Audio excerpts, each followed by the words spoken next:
تو جس کو پہلے دن اتنا پروٹوکول ہے وہ کچا کیسے پڑ گیا؟ اس نے یہ کیا کہا کہ فلانا مجھے سلوٹ نہیں کرتا، نہیں کو کرتا تو نہ کرے۔ میں اپنے ادارے سے باہر نکل رہا تھا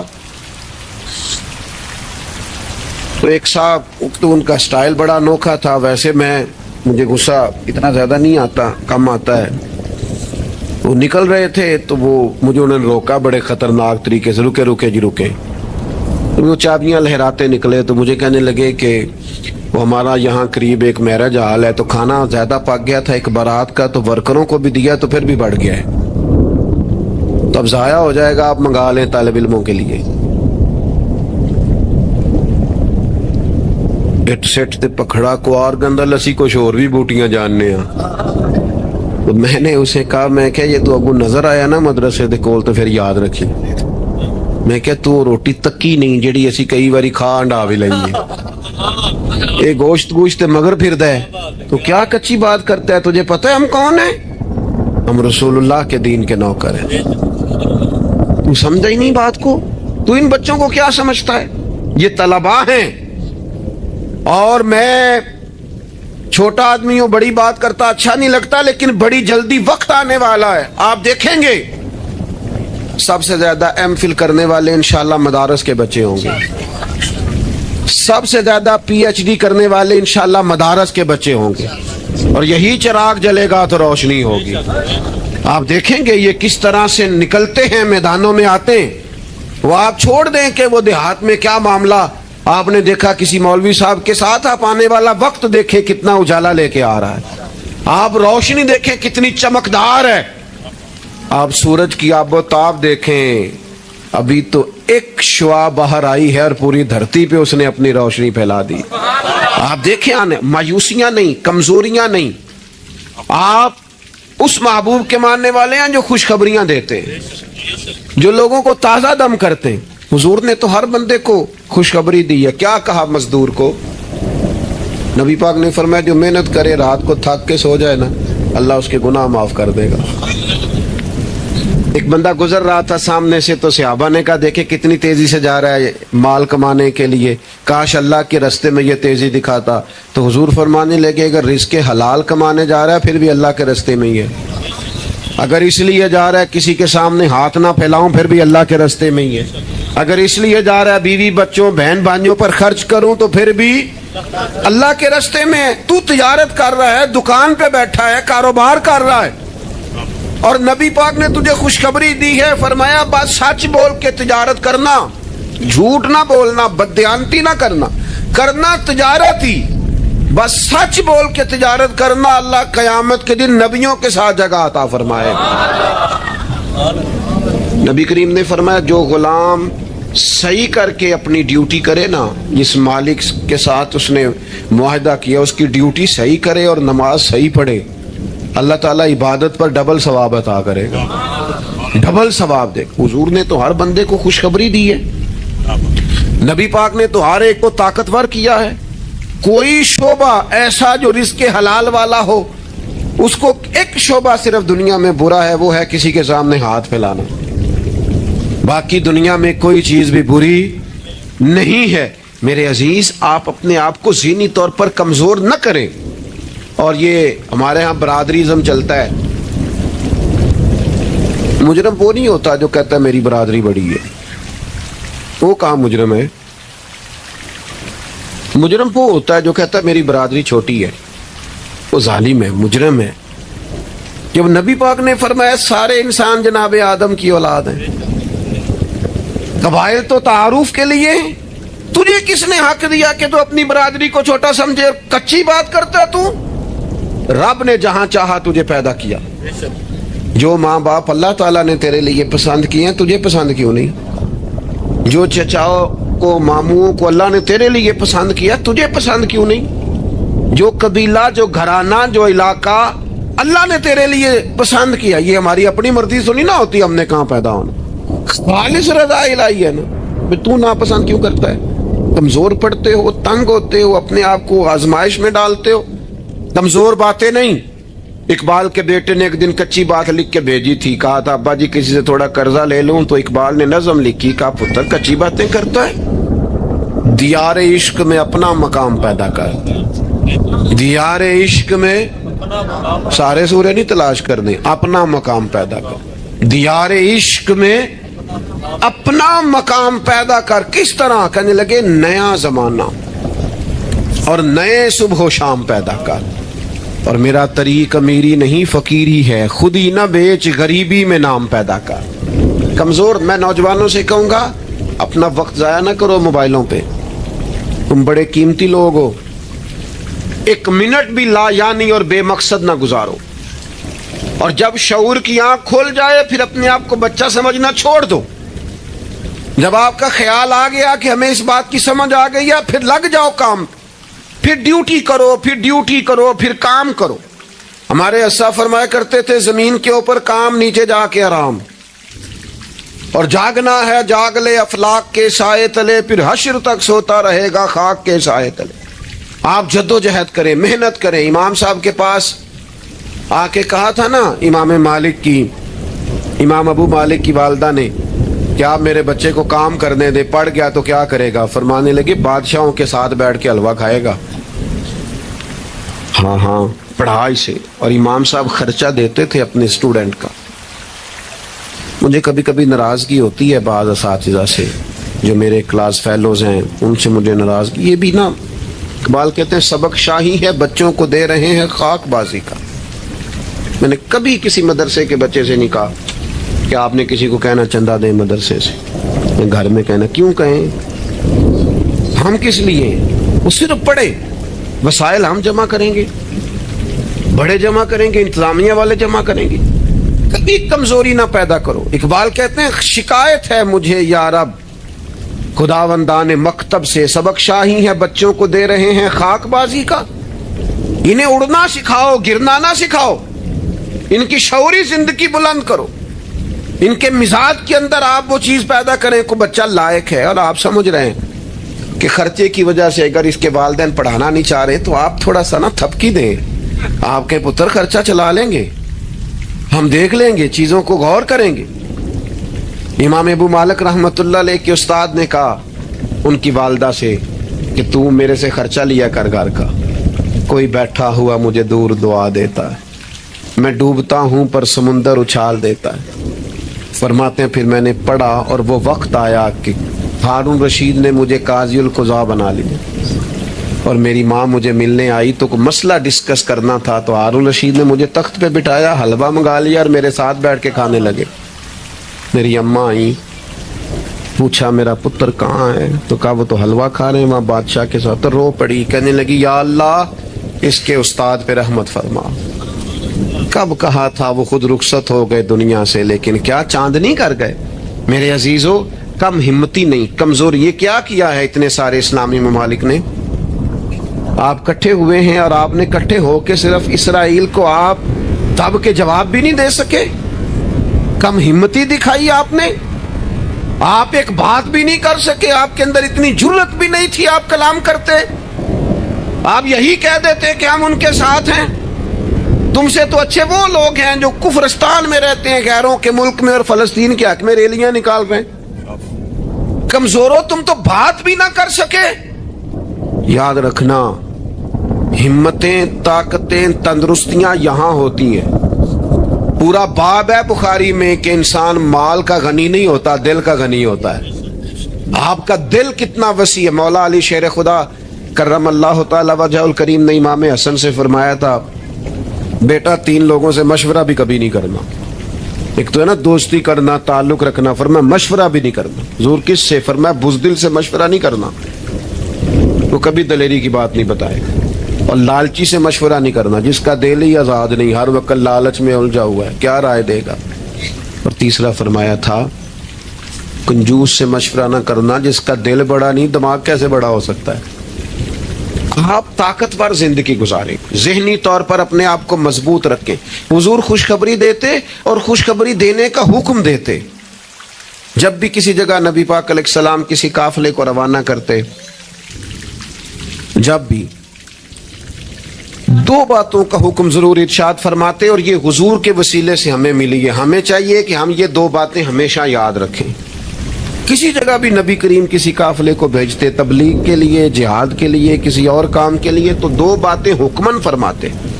ایک حضور فرماتے وہاں جاؤ نا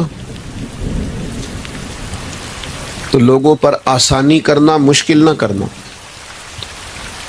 آسانی کرنا لوگوں پر، بوجھ نہیں ڈالیں آپ کسی پر. آپ کا وجود، آپ ابھی میرے کان میں دوست کہہ رہے تھے تقریر لمبی کرے آ جائے، تو یہ بھی الحمدللہ میرے ساتھ ہی ہوتا ہے. ورنہ میں نے وہ دور بھی دیکھا ہے اللہ ماشاءاللہ کہ جمعے والے دن بندے گھڑیاں دکھا رہے ہوتے تھے. کیوں ہم ایسا کام کریں؟ یہ سودا بڑا نکھرا ہوا سودا ہے. اس سودے کو تو اس حسن کے ساتھ آگے لے جانا چاہیے کہ اس کو قبول کرنے کو جی چاہے، طبیعت چاہے، تشنگی قائم رہے. تو باقی میں لمبی بات کرنے والے کا بھی مخالف نہیں ہوں، وہ کرے، لیکن ہمارے حضرت فرمایا کرتے تھے خیر الکلام ما قل و دل، بات بہتر وہ ہوتی ہے تھوڑی ہو ذرا مدلل ہو. اس کو لٹکائے. میں نے ایک ہی بات، ایک ہی مضمون آپ کے سامنے بیان کیا، میں دائیں بائیں تو نہیں نہ گیا. یہی طرز زندگی ہے کہ آپ ایک ٹائم میں ایک بات کریں، 100 باتیں نہ کریں، ایک عنوان اور ایک پر. اور میں دعویٰ نہیں کرتا، لیکن یہاں بیٹھے میں نوجوانوں کے چہرے پڑھ رہا ہوں. آپ یقین کریں مجھے اللہ کی رحمت سے امید ہے کہ ذہن میں منصوبہ بندی کر رہے ہیں، انشاءاللہ ان کچھ کرنا ہے. یہ میں ذہن دیکھ رہا ہوں، یہ خدا کی رحمت سے ہوتا ہے. کوئی شخص اپنا اس میں کوئی کمال نہیں رکھتا، لیکن وہ کیا ہے کہ ہم اپنے بچوں کو طاقتور ہی نہیں کرتے، مایوس ہی نہیں کرتے، ٹائم ہی نہیں دیتے. ان کو کہتے نہیں پتر تو ہمت تو کر، اللہ کرم کرے گا.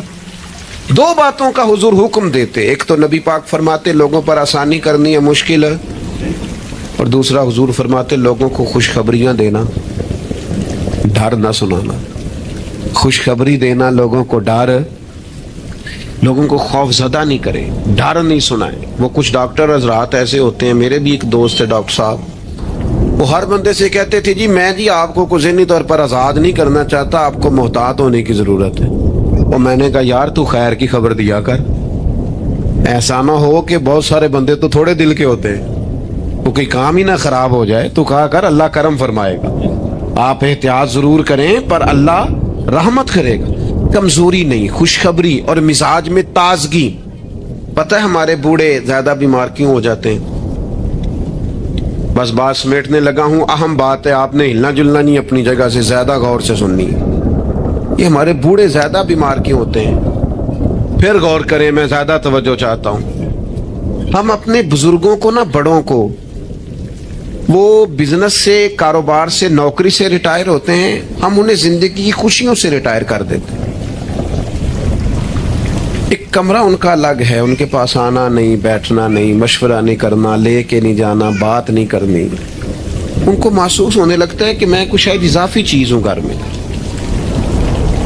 ایک دن فون کرنا ابا جی کو، صرف ایک دن، ان سے کہ ابا جی آج تساں روٹی نہیں کھانی میرے آن تک، میں آواں گا تے دوویں رل کے کھاواں گے، میرا دل کردا ہے. ایک دن کر کے دیکھ، اس دن انشاءاللہ تعالیٰ انہیں دوائی نہیں کھانی پڑے گی، سکون کی نیند آئے.